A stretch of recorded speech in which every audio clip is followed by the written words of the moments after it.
I have been dead for 7 years, 3 months and 16 days. The Imperium simply has not told my body yet. The iron door sealed behind me with a sound like breaking bones, and I knew then that I would never again see the pale light of Tertius Prime's dying sun. The guards did not speak my crimes aloud because they did not matter anymore. Heresy, sedition, failure to meet tithe obligations, speaking against a planetary governor's nephew who wore the uniform of the Astra Militarum like a costume at a masquerade. The charges blur together in this place because guilt and innocence are concepts that exist only in the world above, in that distant realm where people still believe in justice and redemption. Here, in the bowels of Penitentia Maxima, there is only endurance. The intake chamber smelled of disinfectant and fear sweat, a combination that burned the nostrils and lingered at the back of the throat like a promise of sickness to come. Hundreds of us stood in lines that stretched beyond the reach of the flickering lumens, our shackles clinking in a rhythm that sounded almost like prayer beads being worked through desperate fingers. The man beside me, a thin merchant who had been caught selling counterfeit devotional candles, wept silently as the servitors processed us one by one. His tears fell onto the stained concrete floor and disappeared without trace, absorbed instantly by stone that had drunk the moisture of 10,000 souls before him. The servitor that catalogued my existence had once been human. Its face was a patchwork of flesh and metal, one eye replaced by a crude optical scanner that whirred and clicked as it examined my features. The other eye, still organic, still human, watched me with something that might have been pity if such emotions were permitted to survive the lobotomization process.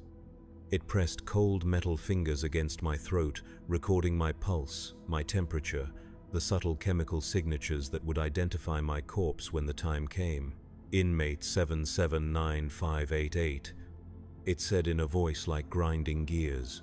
Classification: political. Subclassification: sedition, minor. Estimated survival duration: 8 to 12 months standard. 8 to 12 months. They had calculated my death before I had even seen my cell. The uniform they gave me was brown, the color of dried blood or rusted iron. It hung loose on my frame, designed not for comfort, but for easy identification should I attempt escape. The fabric was rough against my skin, woven from reclaimed fibers that still carried the scent of whoever had worn it before me. I tried not to think about whether they had died in it or simply outgrown the need for clothing altogether. My cell was a cube of reinforced rockcrete, 3 meters wide, 2 meters deep, and just tall enough that I could stand without my head touching the ceiling if I did not straighten my shoulders completely. The walls wept condensation constantly, creating dark stains that resembled maps of worlds I would never see again. A narrow slot near the floor allowed the guards to slide in my daily ration of Nutri-Paste, and another slot at eye level permitted them to observe me at their leisure. There was no window, no source of natural light, only the harsh glare of a single lumen strip that never dimmed and never failed. The sleeping platform was a shelf of raw metal welded to the wall. No mattress, no pillow, no covering except the uniform on my back. The cold seeped through the fabric within minutes, settling into my bones like a parasite that fed on warmth and hope.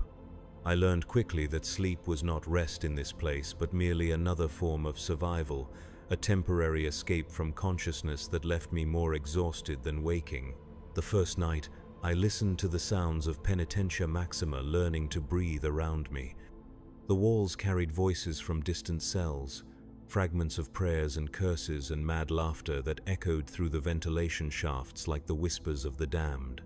Someone was screaming 3 levels below, a raw sound that went on and on until it became part of the ambient noise, no more remarkable than the humming of the power generators or the skittering of rats in the walls. I counted the seconds between the guard patrols, memorizing their rhythm like a litany. Every 8 minutes and 43 seconds, the heavy tread of armored boots would pass my door, pause for exactly 7 seconds while they checked the observation slot, then continue down the corridor. The guards were not quite human anymore, their bodies augmented with crude bionics that allowed them to work longer shifts without rest. Their eyes had been replaced with sensors that could see in perfect darkness, and their voices carried the mechanical undertones of Voxcaster implants. They took pleasure in our misery, but it was a cold pleasure, surgical and efficient. They did not hate us personally because that would have required them to see us as individuals rather than resources to be managed until depletion. We were inventory, nothing more. Inventory with an unfortunate tendency towards spoilage. The morning brought the first meal, if the grey paste that slid through the food slot could be called by such a generous name. It tasted of nothing and everything, a carefully engineered blend of recycled protein and synthetic vitamins that would keep a human body functioning at minimal capacity for months or even years. I ate it with my fingers because no utensils were provided, licking the aluminum tray clean because I did not know when the next meal would come, or if it would come at all. Later, I learned that the paste contained more than nutrients. Mild sedatives to reduce aggression, mood stabilizers to prevent suicide attempts, and trace amounts of psychoactive compounds that made the mind more susceptible to suggestion and conditioning. The first few weeks of ingesting this chemical cocktail left me feeling disconnected from my own thoughts, as if I were watching someone else live my life through a sheet of dirty glass. The other inmates were shadows at first, glimpsed through the gaps in cell doors or heard as disembodied voices in the darkness. The man in the cell to my left had been there for 6 years. He had been a clerk in the Planetary Defense Force, convicted of falsifying requisition reports to feed his family during a famine. His name was Marcus, and he talked constantly to keep madness at bay, telling me about his wife and children who had probably forgotten his face by now. "The trick is to remember who you were," he would whisper through the thin wall between our cells. "Hold on to something, anything, from before. A smell, a song, the way sunlight looked through your window. The moment you let go of that, you become what they want you to become." The woman across the corridor screamed in her sleep every night for the first month I was there. Her dreams were full of fire and burning children, the memories of a planet that had died while she watched from an orbital transport. She had been a refugee administrator, charged with corruption because she had diverted supplies to save more lives than the official quotas allowed. Her crime was compassion, and her punishment was to relive the consequences of that compassion until she died. Labor began on my 5th day. They woke us before dawn, which meant nothing in a place where dawn was a concept from another life, and marched us through corridors that stretched beyond the horizon of our understanding. Penitentia Maxima was not merely a prison but an entire industrial complex built around the efficient extraction of labor from disposable human resources. The work was brutal, mindless, and designed to break both body and spirit through repetition and futility. My assignment was the Forge Works, a cavern of heat and smoke where we assembled components for weapons that would be used to conquer worlds we would never see.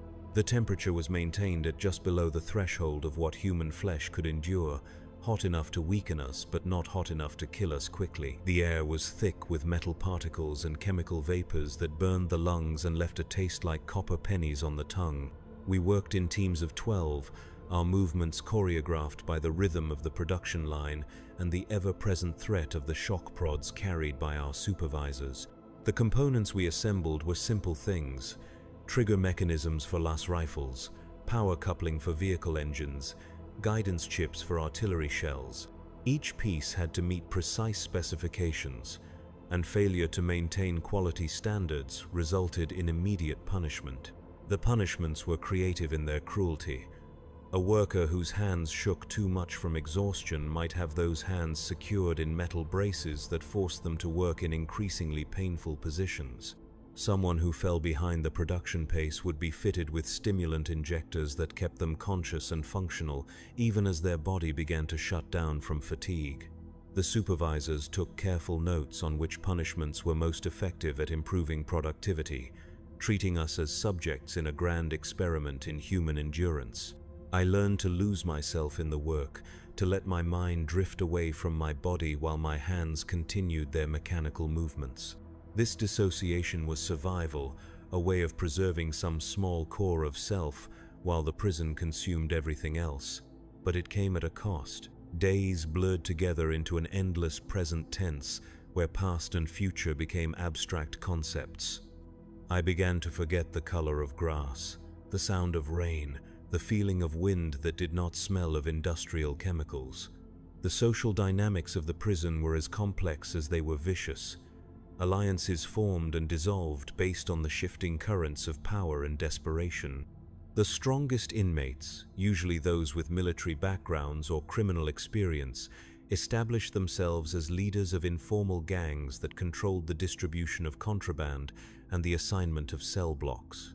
They demanded tribute in the form of food rations, protection services, or sexual favors, and their enforcement methods were brutal and immediate. I aligned myself with a group led by a former sergeant named Kane, a man whose body was a catalogue of scars from a dozen different battlefields. He had been convicted of abandoning his post during a chaos cult uprising, though he claimed he had been saving civilians when his commanding officer branded him a coward. Kane understood the value of discipline and organization, and under his protection I learned the unwritten rules that governed life in Penitentia Maxima. Never show weakness, because weakness was blood in the water, and the predators here were always hungry. Never volunteer for anything, because volunteers were the first to die in whatever new horror the guards had devised. Never trust anyone completely, because betrayal was sometimes the only currency that could buy survival. Never give up hope, because hope was the only thing that separated the living from the walking dead, even if that hope was nothing more than the possibility of dying quickly instead of slowly. The guards encouraged conflict between inmates because fighting prisoners were easier to control than organized ones. They would deliberately create situations where we were forced to compete for resources or privileges, then step back and watch us tear each other apart with the detached interest of scientists observing laboratory animals. The winners of these conflicts received small rewards, extra food or improved cell assignments, but the victories were always temporary and the costs were always permanent.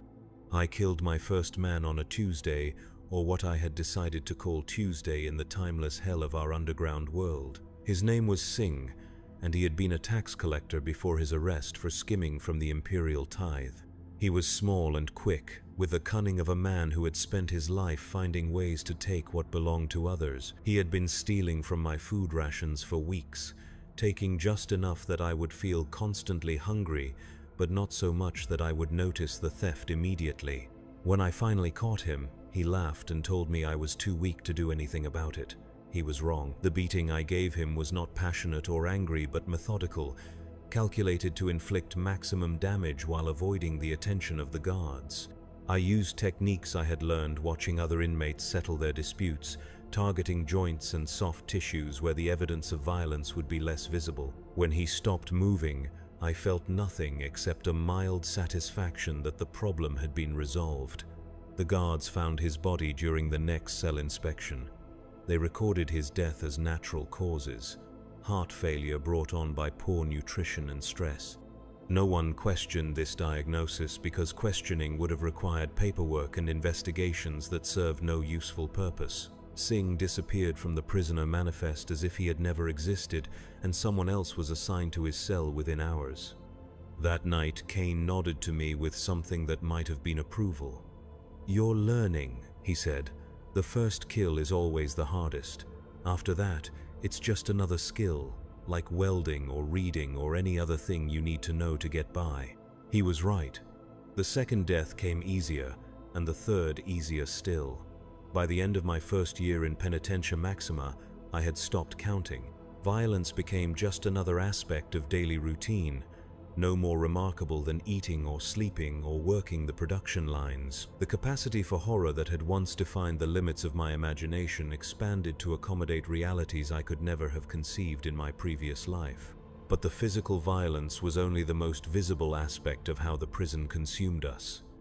The real destruction happened slowly, invisibly, in the gradual erosion of everything that made us human. They fed us just enough to keep us functional, but never enough to feel satisfied. They gave us just enough sleep to prevent total collapse, but never enough to feel rested. They provided just enough medical care to prevent epidemics, but never enough to eliminate suffering. The psychological warfare was more sophisticated. They would occasionally announce that certain prisoners were being considered for early release, creating desperate competitions, as inmates tried to prove their rehabilitation through increased productivity or voluntary cooperation with the guards. These announcements were always lies.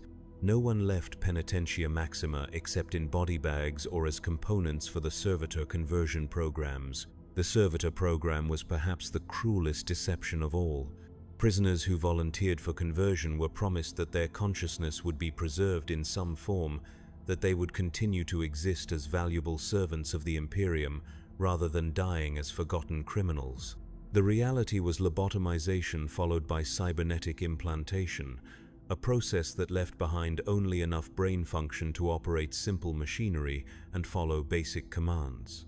The servitors that maintained the prison had once been inmates like us, their humanity surgically excised and replaced with mechanical obedience. I watched friends disappear into the conversion chambers, convinced they were choosing survival over death. Marcus, the clerk who had helped me understand the rules of survival, volunteered after receiving news that his family had been declared dead in a mining accident. He could not bear the thought of continuing to exist in a world where his suffering served no purpose, and the promise of mechanical peace seemed preferable to conscious despair. The last time I saw him, he was sweeping the corridor outside my cell, his movements precise and repetitive.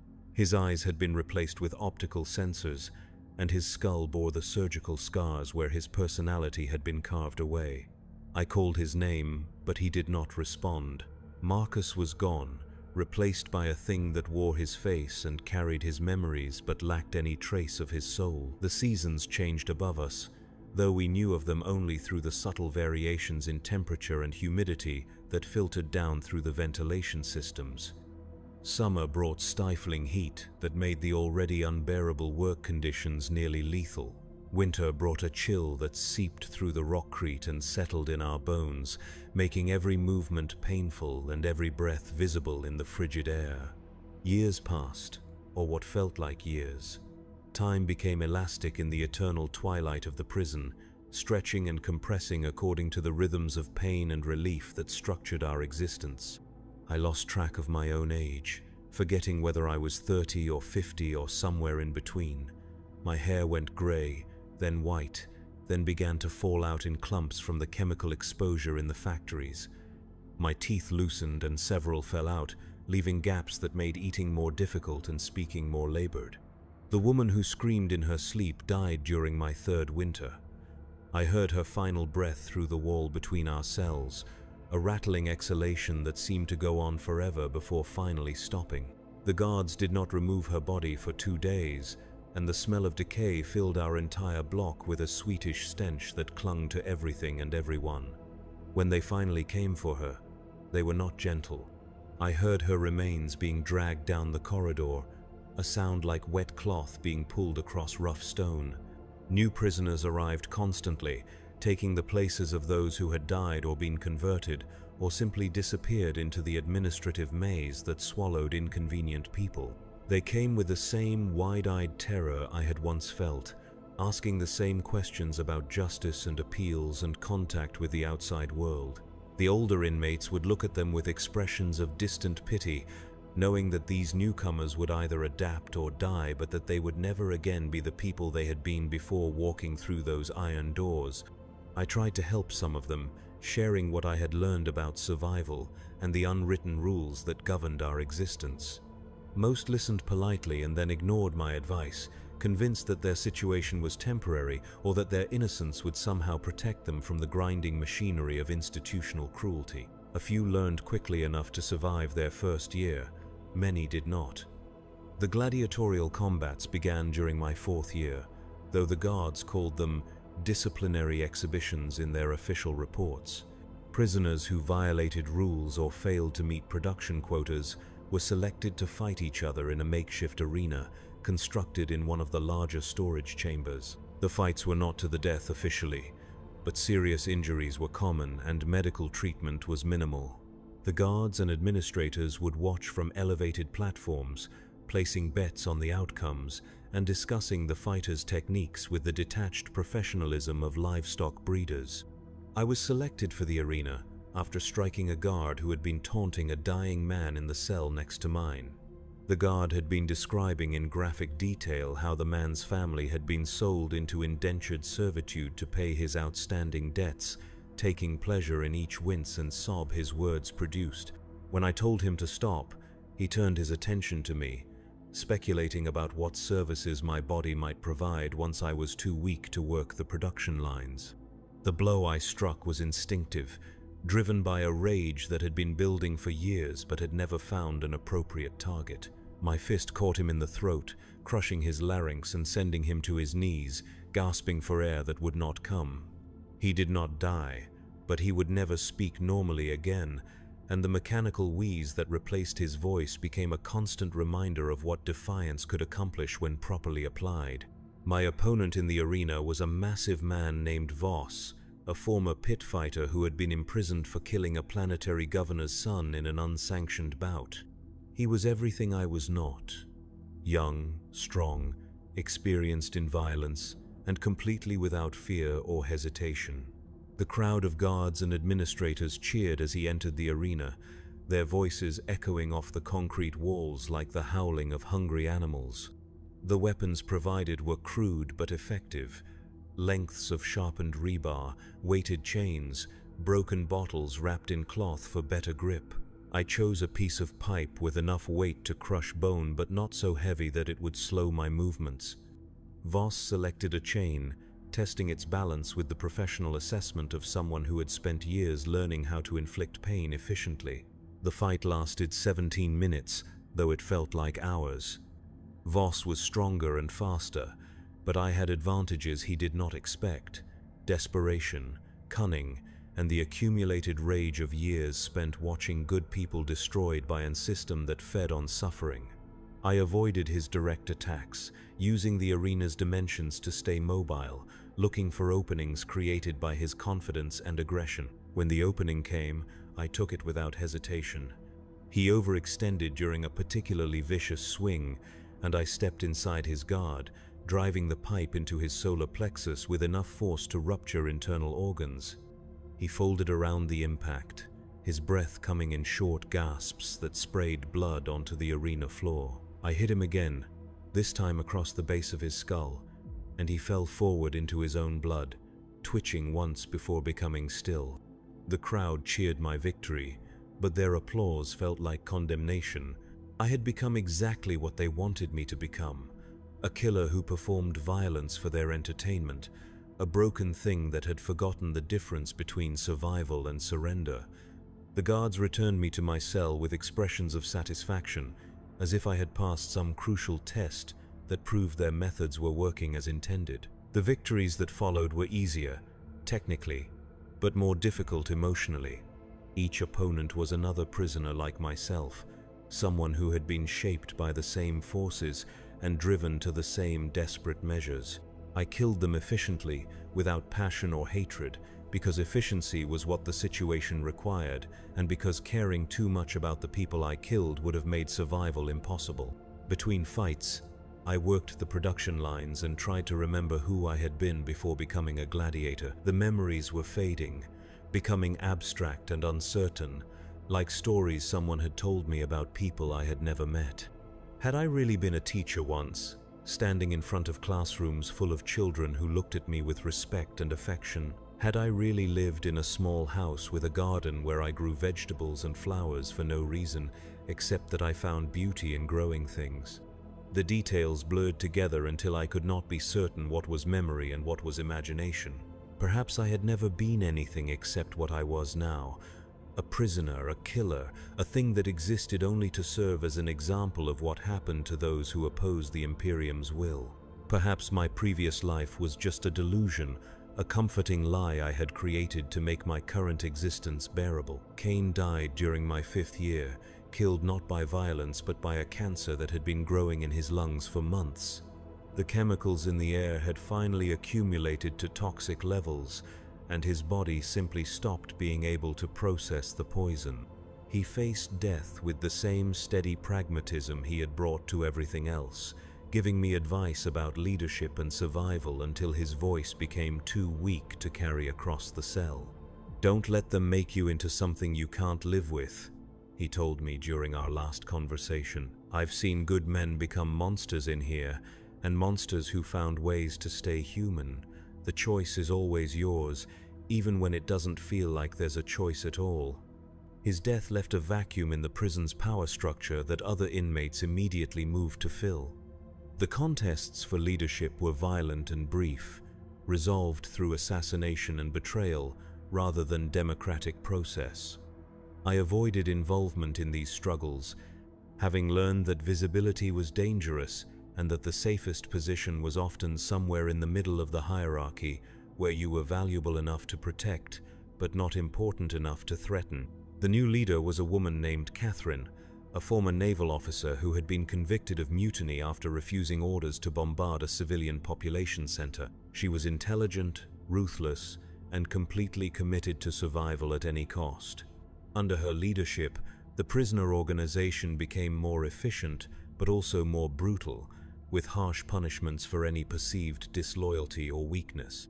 She approached me after one of my arena victories, studying me with eyes that had seen too much and forgotten how to show mercy. "You fight well," she said, "but you fight like someone who still thinks he's going to leave this place. That's going to get you killed eventually." She was right, though I did not want to admit it at the time. Some part of me was still holding on to the possibility of escape, release, or redemption, and that hope was making me careless.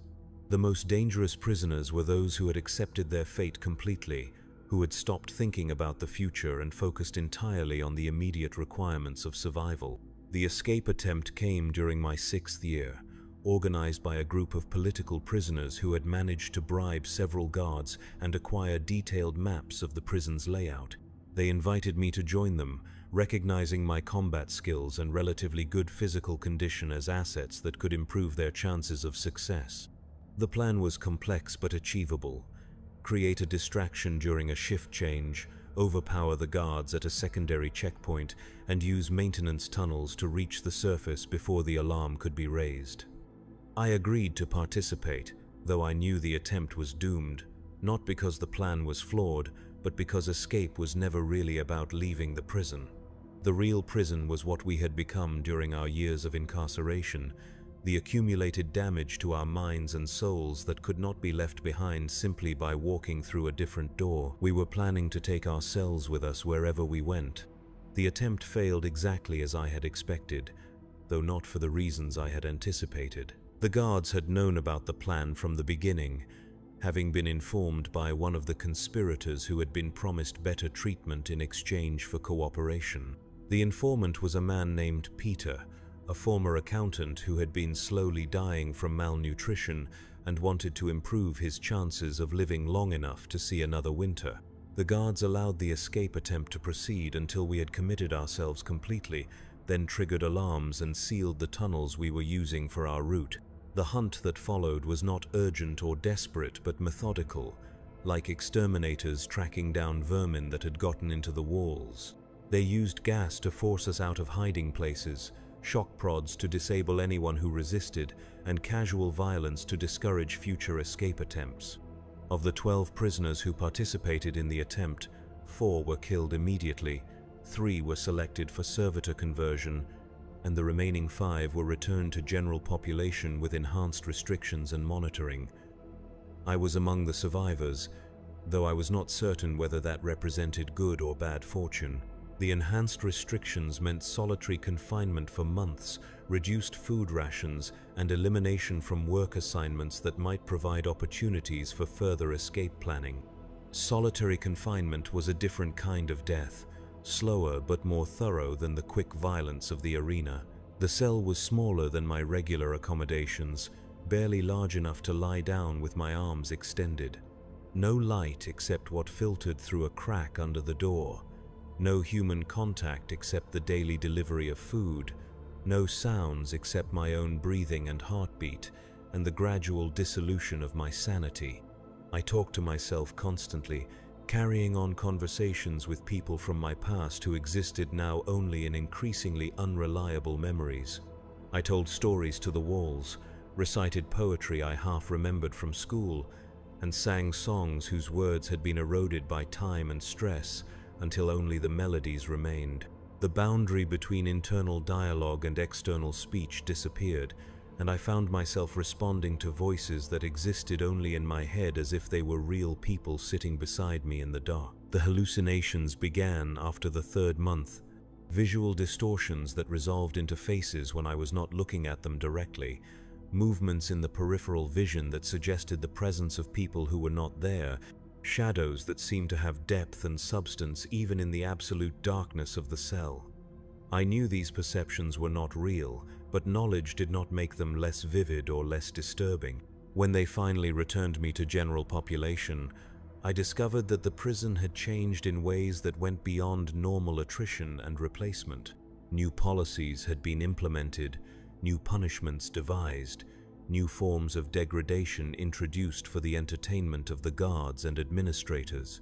The gladiatorial combats had been expanded into a full tournament system, with brackets and championships and betting pools that involved personnel from throughout the correctional system. The food had gotten worse, the work assignments more dangerous, the medical care more perfunctory. Prisoners were dying at an accelerated rate, their bodies unable to cope with the increased demands and reduced support. The administration seemed to have concluded that the facility was becoming too expensive to maintain and had decided to resolve the problem by working the prisoners to death as quickly as possible. I had been selected as a featured competitor in the championship tournament, my reputation as an arena fighter having grown during my absence. The other prisoners looked at me with expressions I could not interpret: fear, respect, envy, and something else that might have been pity. They knew, as I was beginning to understand, that being good at violence in this place was not an advantage, but a curse that would eventually consume everything else I might have been. The tournament was structured as a series of elimination bouts, with the winners advancing to face increasingly dangerous opponents until only one fighter remained. The prizes for victory were meaningless: extra food rations, improved cell assignments, and the promise of reduced sentences that everyone knew would never be honored. The real purpose was entertainment, a gladiatorial spectacle that allowed the guards to bet on outcomes while watching prisoners destroy each other for their amusement. My first opponent was a young man named David, barely 20 years old, and convicted of draft evasion during a planetary defense mobilization. He had been in the prison for less than a year, and his body still showed signs of the life he had lived before his arrest. He moved like someone who had never learned to fight properly, relying on desperation and adrenaline rather than technique and experience. I killed him quickly, efficiently, and without pleasure. The crowd cheered, but their voices sounded distant and unimportant, like background noise from another room. I had crossed some invisible line during my months in solitary confinement, and the emotional responses that had once made violence difficult were no longer accessible to me. I felt nothing when he died except a mild satisfaction that the problem had been resolved. The subsequent matches followed the same pattern, opponent after opponent, each one desperate and frightened and ultimately insufficient to the task of survival. I dispatched them with increasing mechanical precision, my movements becoming more efficient as I eliminated anything that was not essential to winning. The crowds grew larger and more enthusiastic as word spread throughout the facility about the tournament's progress. The final match was against Catherine, the naval officer who had taken over Kane's position as leader of the prisoner organization. She was older, more experienced, and completely ruthless in her approach to both leadership and combat.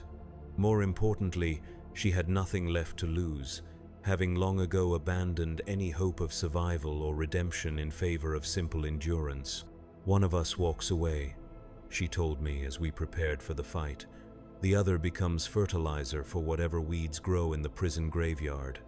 But either way, we're both already dead. We died the day we walked through those doors. Everything since then has just been the body learning to catch up." She was right, and that knowledge liberated me from the last constraints of conscience and humanity. I fought her with everything I had learned during my years in Penitentia Maxima, using every technique of violence and deception that had allowed me to survive when better people had died. The match lasted longer than any of the others, both of us too experienced to make the obvious mistakes that would have ended the fight quickly. When I finally killed her, it was through treachery rather than superior skill. I feigned an injury that caused her to lower her guard for just long enough to position myself for a killing blow. The strike caught her in the temple, crushing the bone and driving fragments into her brain. She fell without a sound, her face showing no surprise or accusation, only the distant expression of someone who had been expecting this moment for a very long time. The crowd erupted in celebration, their cheers echoing off the concrete walls like the screaming of the damned. I stood over Catherine's body, covered in her blood and my own, feeling absolutely nothing. The tournament was over, the championship was mine, and none of it mattered because we were all already dead and had been dead from the beginning. They returned me to my cell that night with promises of rewards and improved conditions that I knew were lies. The tournament had served its purpose, providing entertainment for the guards and demonstrating to the other prisoners what happened to those who became too skilled at violence. I would continue to fight when called upon, continue to kill whoever they placed in front of me until I became too old or too damaged to be useful and was quietly disposed of. The years that followed blurred together into an indistinguishable mass of routine violence and grinding despair. I fought in the arena when summoned, worked the production lines when assigned, and existed in my cell during the hours between obligations. The other prisoners avoided me now, recognizing that I had become something different from what I had been, something more dangerous, but also more broken. New inmates continued to arrive, taking the places of those who had died or been converted or simply disappeared into the administrative machinery that processed human suffering with industrial efficiency. I watched them go through the same stages of adaptation or destruction that I had experienced, but I felt no connection to their struggles and offered no assistance or advice. Their survival or death was irrelevant to me because survival itself had become irrelevant. The dreams, when they came, were not of freedom or revenge or justice, but of simple non-existence. I dreamed of dissolving into the walls of my cell, becoming part of the stone and metal that contained us all. I dreamed of forgetting my own name, my own history, my own face in whatever mirror might still show reflections in this place. I dreamed of peace, the kind that comes only when consciousness finally stops and the burden of selfhood is lifted from shoulders that have carried it too long. But consciousness persisted, stubborn and unwelcome, dragging me through each day and into each night with mechanical regularity. My body continued to function despite the accumulated damage from years of poor nutrition, chemical exposure, and frequent violence. My mind continued to process sensory input and form memories, even though the experiences being recorded were too similar to previous experiences to be worth remembering. I measured time now, not in days or months, but in deaths. The deaths of opponents in the arena, the deaths of cellmates from disease or violence or simple exhaustion, the deaths of parts of myself that had once seemed essential, but had proven to be expendable when survival demanded it. Each death was a mark on an invisible calendar that tracked my journey from human being to something else, something that wore human shape but had forgotten human purpose. The administrators occasionally visited my cell, studying me with the clinical interest of scientists observing a successful experiment. They asked questions about my experiences, my observations about prison conditions, my recommendations for improving the efficiency of the correctional process. I answered honestly because honesty required less effort than deception, and because truth and lies had lost their distinction in a place where neither mattered. "You've adapted remarkably well," one of them told me during a particularly lengthy interview. "Most prisoners either break completely or maintain enough resistance to be problematic. You've found the optimal balance between compliance and functionality." I asked him what that meant, though I suspected I already knew the answer. "It means you've become exactly what the system was designed to produce," he said. A human being who has been stripped of everything that makes resistance possible while retaining enough cognitive capacity to serve useful functions. You're a template for the future of Imperial corrections. He was proud of what they had accomplished, proud of the transformation they had worked upon my flesh and soul. I was their masterpiece, proof that any human consciousness could be broken down and rebuilt according to institutional needs. The man I had been before my arrest was completely gone, replaced by something that looked like him but shared none of his essential characteristics. That night, I lay on my metal sleeping platform and tried to remember what I had looked like before becoming a prisoner. The face that appeared in my memory was generic, unremarkable, possibly imaginary. I could not recall the color of my eyes, the shape of my nose, or the way my mouth had moved when I smiled. The person who had worn that face was a stranger to me now, someone whose motivations and desires were as foreign as those of an alien species. The final revelation came during my 10th year in Penitentia Maxima, though the exact timing might have been different because time had lost most of its meaning by then. A new administrator arrived to take charge of the facility, a young woman with the kind of fresh enthusiasm that suggested she had not yet learned to see prisoners as anything other than human beings who had made mistakes. She instituted reforms: better food, improved medical care, educational programs designed to prepare inmates for eventual release. The changes were modest but noticeable, and for the first time in years I felt something that might have been hope stirring in the depths of my consciousness. Perhaps redemption was possible after all. Perhaps the person I had been before my arrest was not completely dead but merely dormant, waiting for the right conditions to emerge from whatever dark corner of my mind still remembered how to be human. The new administrator, whose name was Elena Vasquez, requested individual meetings with long-term prisoners to assess their rehabilitation potential. When my turn came, I found myself sitting across from her in a small office that had been decorated with plants and pictures of worlds where sunlight still fell on green growing things. The normalcy of the setting was disorienting after years of concrete and metal, and I had difficulty focusing on her questions because I kept staring at a photograph of children playing in a park somewhere far from this place. "You've been here longer than almost anyone else," she said, consulting a file that contained the accumulated documentation of my decade in captivity.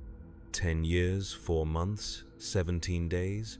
That's an unusual length of service for someone with your original classification. Service. She called it service, as if my imprisonment had been a form of employment rather than punishment. I wondered if she truly believed that, or if she was simply using language that made her job more palatable. "What would you like to do if you were released?" she asked, her voice carrying a sincerity that seemed genuine but felt dangerous. Hope was a luxury I could not afford, a weakness that would make survival more difficult if her reforms proved temporary. I told her the truth, that I could not remember wanting anything beyond the basic requirements of continued existence: food, shelter, the absence of immediate pain or threat. The dreams and ambitions that had once motivated my actions were as foreign to me now as the desires of someone from another species. She made notes in my file, her expression showing concern that might have been professional or personal. "The human capacity for adaptation is remarkable," she said, "but it's not irreversible. With proper support and gradual reintegration, even severe psychological damage can be addressed."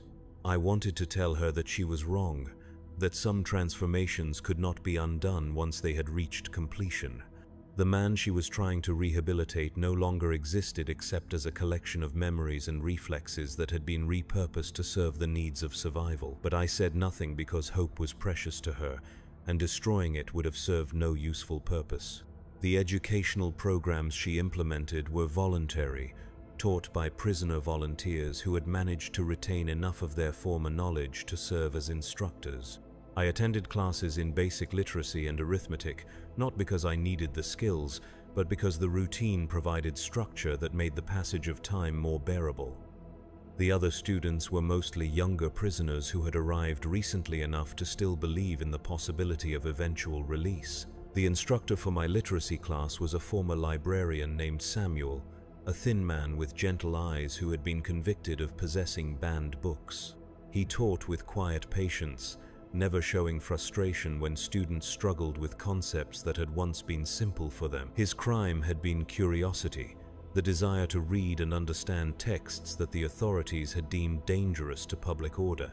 "Reading is remembering how to be human," he told us during one lesson, his voice barely above a whisper. "Every word you understand is a piece of yourself that the system hasn't managed to destroy yet." He was killed 3 weeks later during a fight in the dining hall, struck in the head with a metal tray by an inmate who wanted his extra food ration. The educational programs continued under new instructors, but something essential had been lost with Samuel's death. The replacement teachers taught the mechanics of literacy without understanding its deeper significance, turning education into just another form of labor rather than a pathway back to humanity. Administrator Vasquez lasted 8 months before being reassigned to duties that better matched her temperament and experience.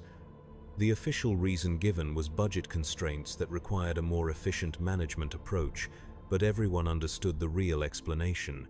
Compassion was expensive, and the Imperium had limited resources to waste on the rehabilitation of people who would never again be useful citizens.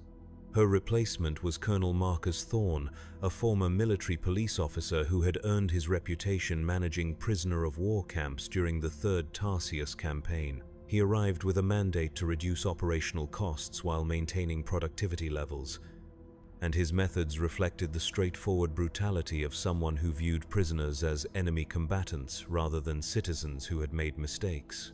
The reforms instituted by Administrator Vasquez were reversed within days of Thorne's arrival. Food rations returned to subsistence levels, medical care became purely emergency-focused, and the educational programs were eliminated entirely in favor of expanded work shifts.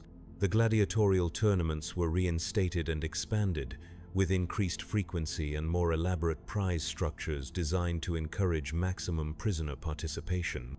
"Rehabilitation is a luxury we cannot afford," Thorne announced during his first address to the prisoner population.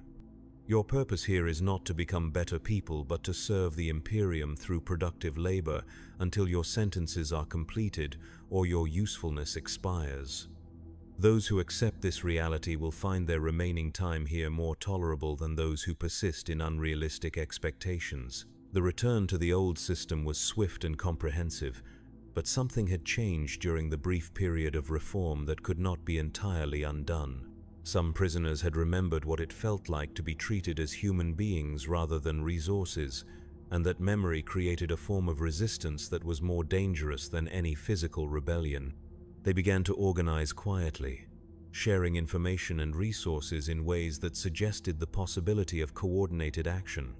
I was approached by several groups seeking to recruit me for various schemes, some focused on escape and others on sabotage or protest.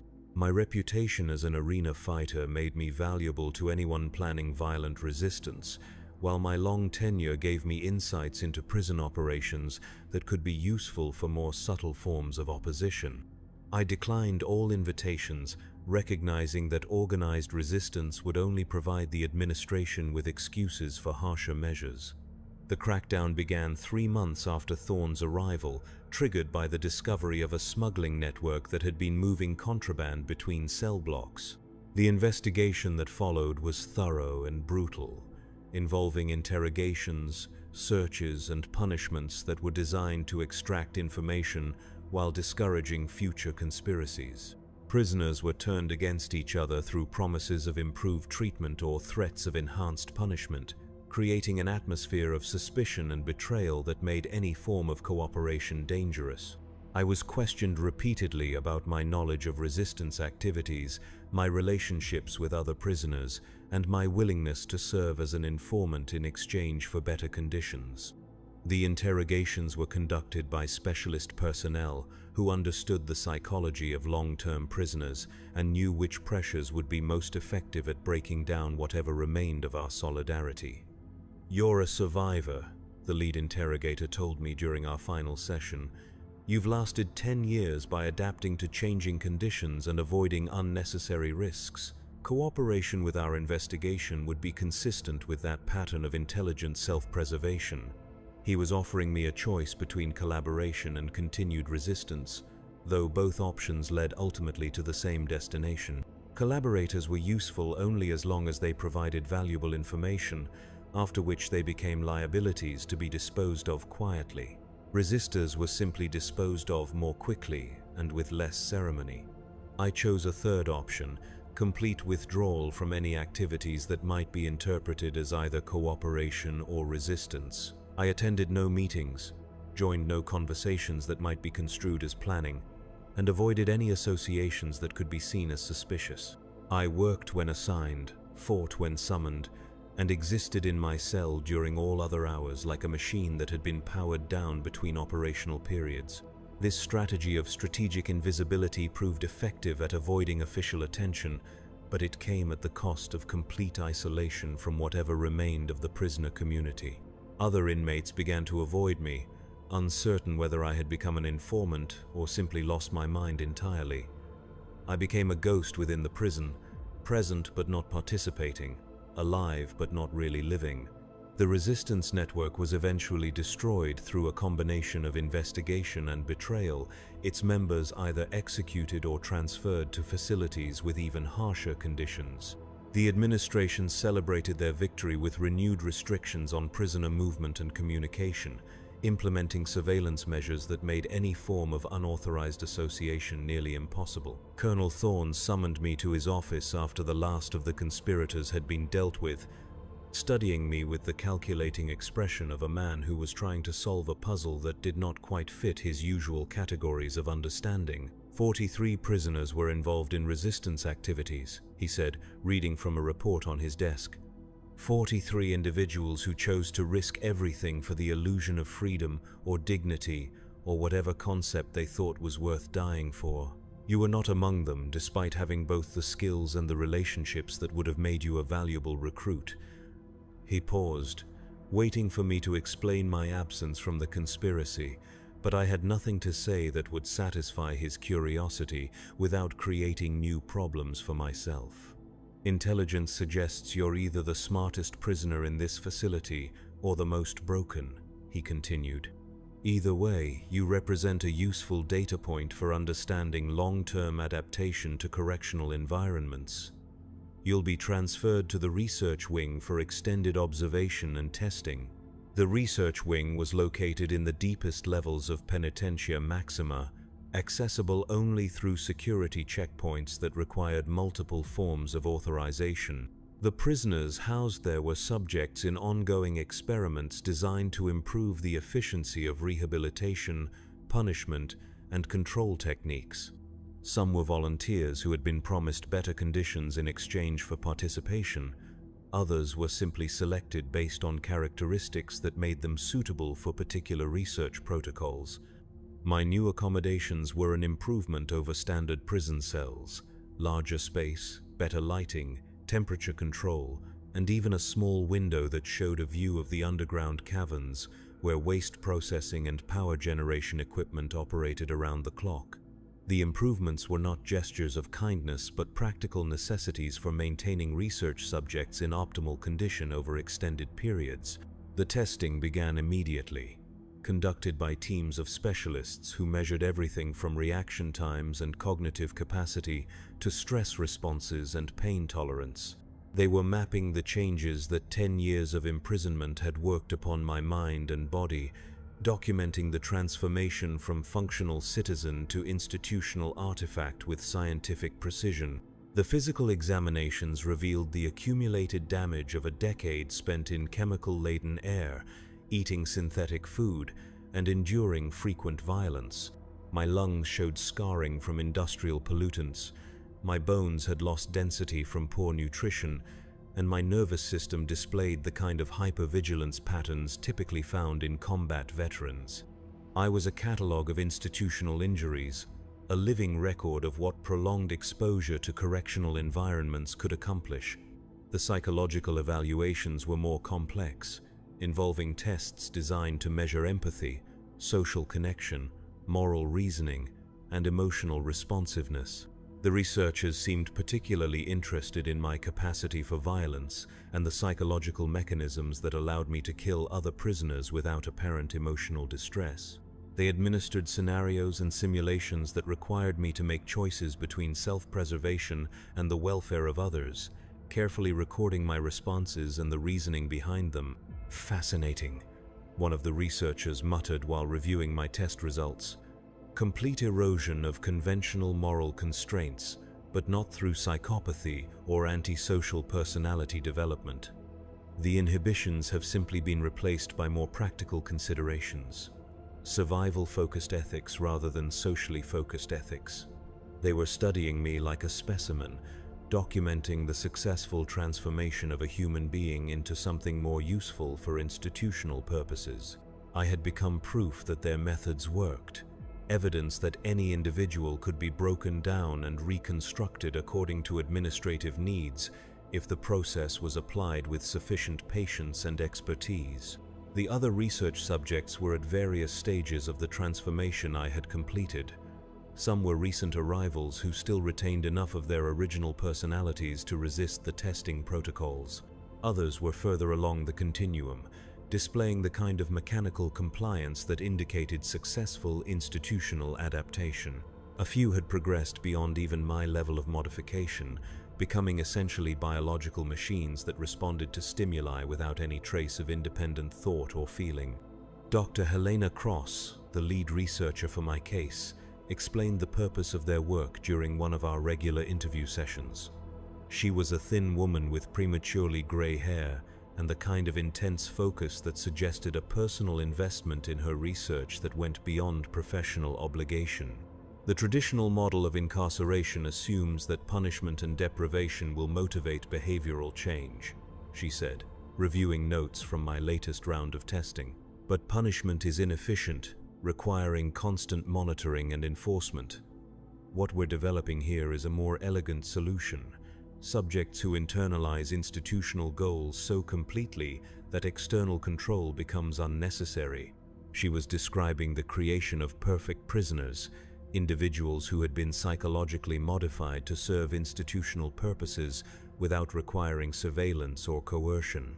The research conducted here would be applied to correctional facilities throughout the Imperium, creating a generation of inmates who police themselves and each other according to administrative preferences. "You represent our most successful case study," she continued. 10 years of systematic conditioning have produced an individual who functions optimally within institutional parameters while retaining enough cognitive capacity to perform complex tasks.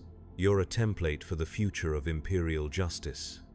I asked her what would happen when the research was completed and my usefulness as a test subject expired. "That depends on the results of our final evaluations," she said.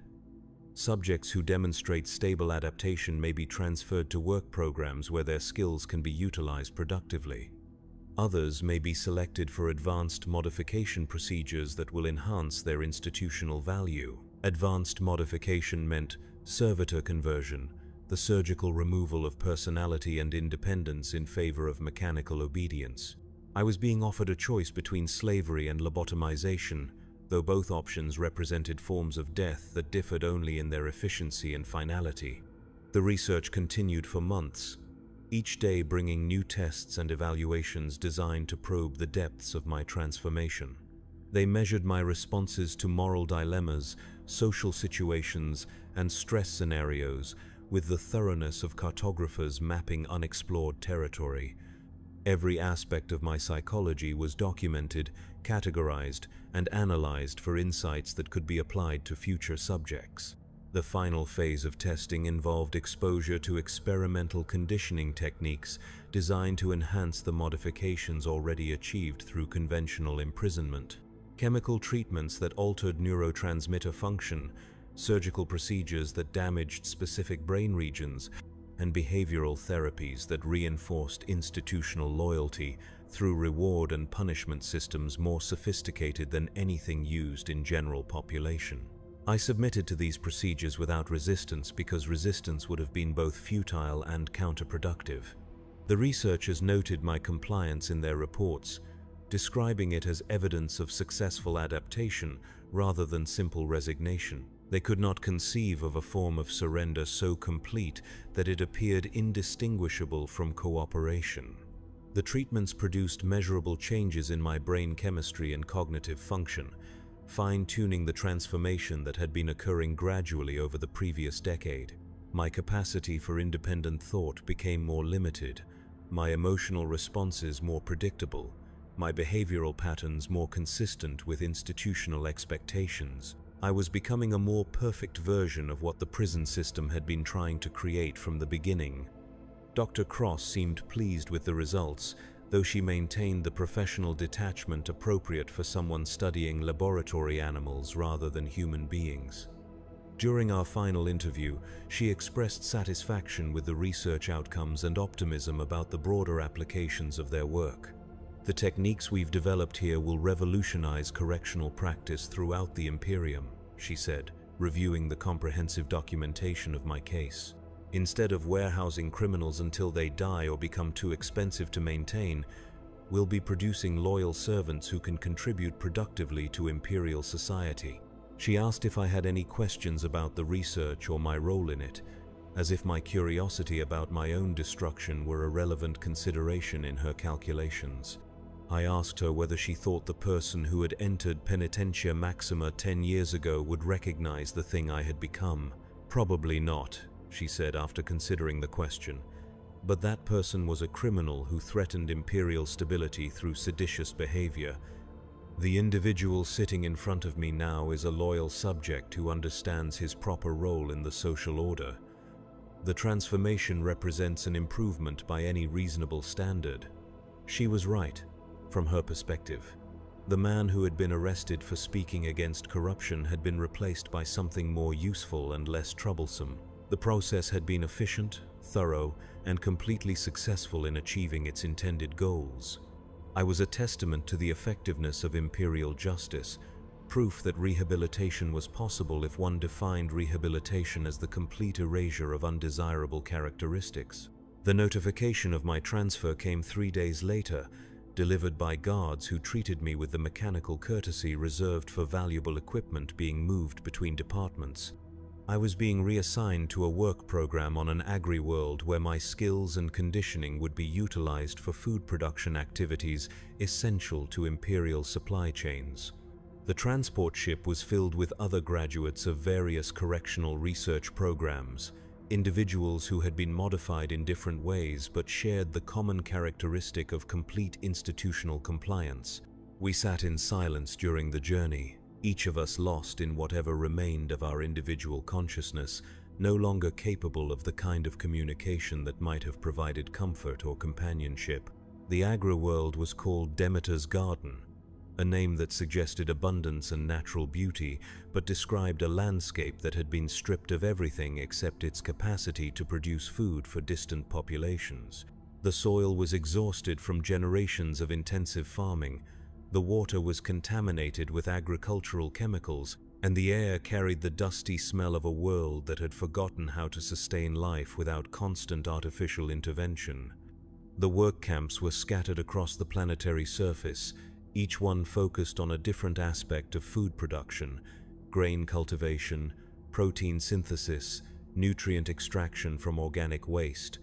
The workers were a mixture of indentured servants, penal colonists, and research subjects like myself. All of them modified in various ways to maximize their productivity and minimize their maintenance requirements. I was assigned to Camp 17, a facility that specialized in the cultivation of protein-rich algae in vast artificial lakes that stretched beyond the horizon. The work was repetitive and exhausting, involving the maintenance of complex filtration systems that kept the algae populations healthy while extracting the nutrients that would eventually become processed food for imperial citizens on more fortunate worlds. The other workers were mostly silent, their personalities erased or suppressed to the point where conversation was neither possible nor necessary. We worked according to schedules programmed into implants that regulated our sleep cycles, nutrition intake, and labor output with mechanical precision. The camp administrators were few in number because extensive supervision was unnecessary when the workers had been conditioned to police themselves. Days blurred into months, months into years, as we performed our assigned functions with the reliability of biological machinery. I maintained the filtration systems, harvested the algae, and processed the nutrients according to protocols that had been burned into my memory through repetition and reinforcement. The work was my existence, and existence was the work, a perfect closed loop that required no external motivation or reward.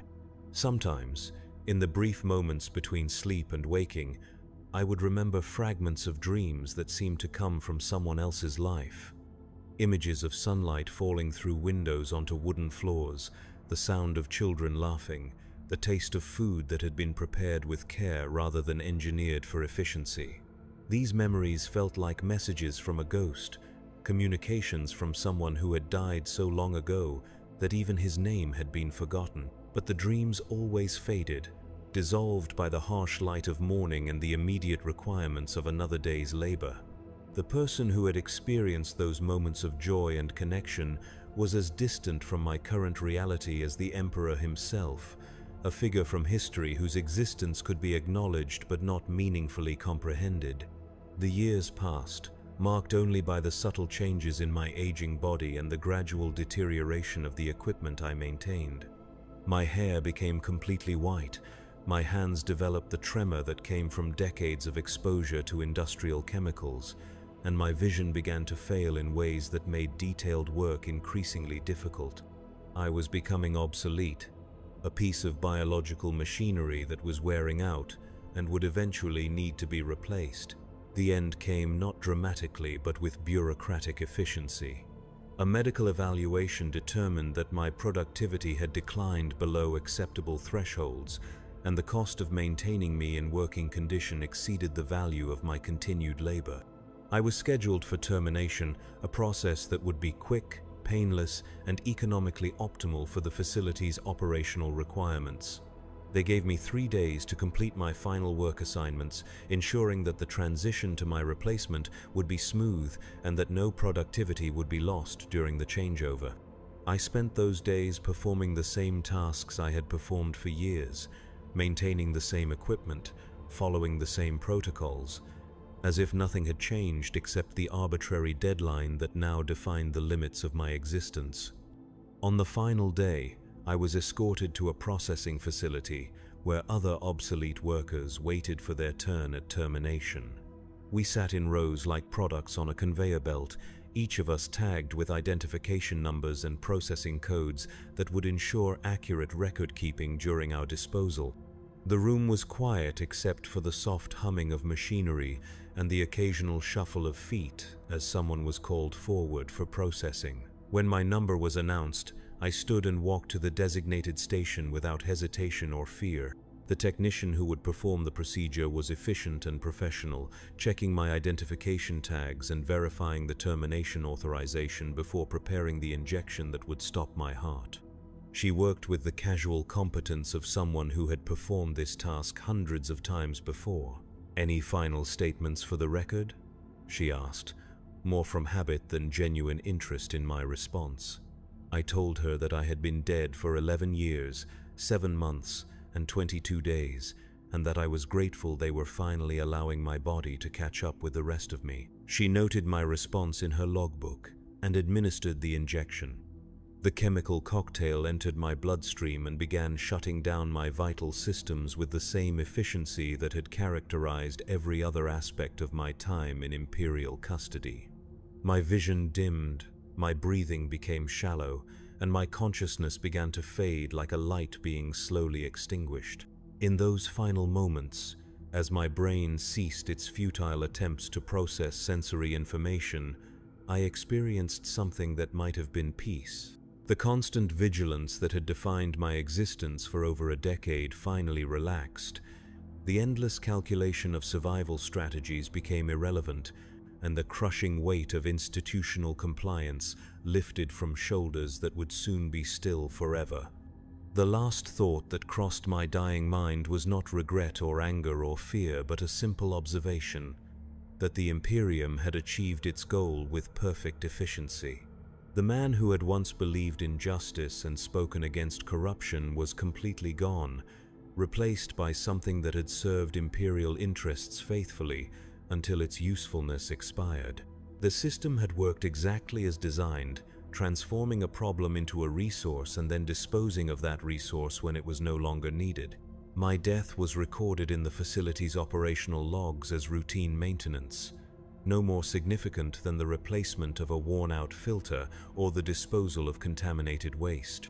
The body that had housed 11 years of suffering was processed through the facility's organic recycling systems, its constituent nutrients eventually becoming fertilizer for the algae farms, where other modified workers would continue the endless cycle of production and consumption.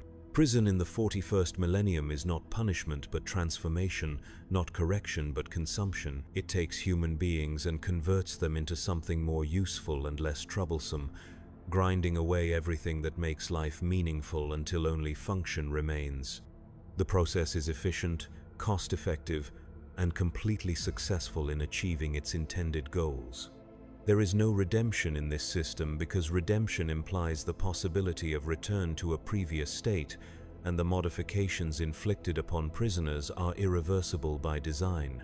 There is no justice because justice requires the consideration of right and wrong, and institutional efficiency recognizes no moral categories beyond productive and counterproductive.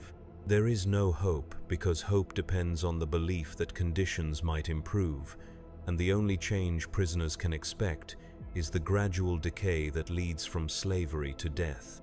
The guards, the administrators, the researchers who operate these facilities are not monsters, though they perform monstrous tasks. They are servants of a system that has calculated the most efficient methods for converting human problems into human resources, and they execute their duties with the same professional competence that characterizes all imperial bureaucracy. Evil, in this context, is not a matter of individual malice but institutional logic carried to its inevitable conclusion. Those who enter imperial prisons leave behind everything that made them human except the basic biological functions that can be harnessed for productive labor. Their minds are stripped of independence, their bodies modified for optimal performance, and their spirits crushed so completely that the concept of resistance becomes literally unthinkable. They become perfect prisoners, completely compliant, totally predictable, and utterly disposable. This is the reality of justice in the Imperium of Man, a system that has abandoned the pretense of rehabilitation in favor of simple resource extraction. Prisoners are raw material to be processed, not citizens to be corrected, and their fate is determined not by the nature of their crimes, but by the efficiency requirements of institutional operation. The man I had been before my arrest would not recognize the thing I became, and perhaps that represents a form of mercy. The complete erasure of identity eliminates the suffering that would come from remembering what was lost. The perfect prisoner feels no grief for his destroyed humanity because he has forgotten that humanity ever existed. In the end, imperial justice achieves its goals with absolute efficiency, the elimination of threats to social stability through the complete transformation of threatening individuals into useful resources. The process is brutal but thorough, cost-effective but comprehensive, and it serves the Imperium's needs perfectly while destroying everything that might have made those needs questionable. This is what prison means in the 41st millennium, not a place of punishment or rehabilitation, but a factory that takes broken people and breaks them more thoroughly until they become exactly what the system needs them to be. And when they are no longer useful even in their broken state, they are discarded with the same efficiency that characterized their transformation. There is no escape from this system because it does not simply confine the body but reconstructs the mind. There is no resistance because resistance requires a sense of self that the process systematically destroys. There is no hope because hope depends on possibilities that the system is designed to eliminate. The only truth left at the end is the truth I discovered in my final moments: that death, when it finally comes, represents not defeat but completion. The system achieves its perfect victory not when prisoners are killed, but when they become so thoroughly modified that killing them is unnecessary. My death was simply the final step in a process that had been completed years earlier, the disposal of waste that had served its purpose.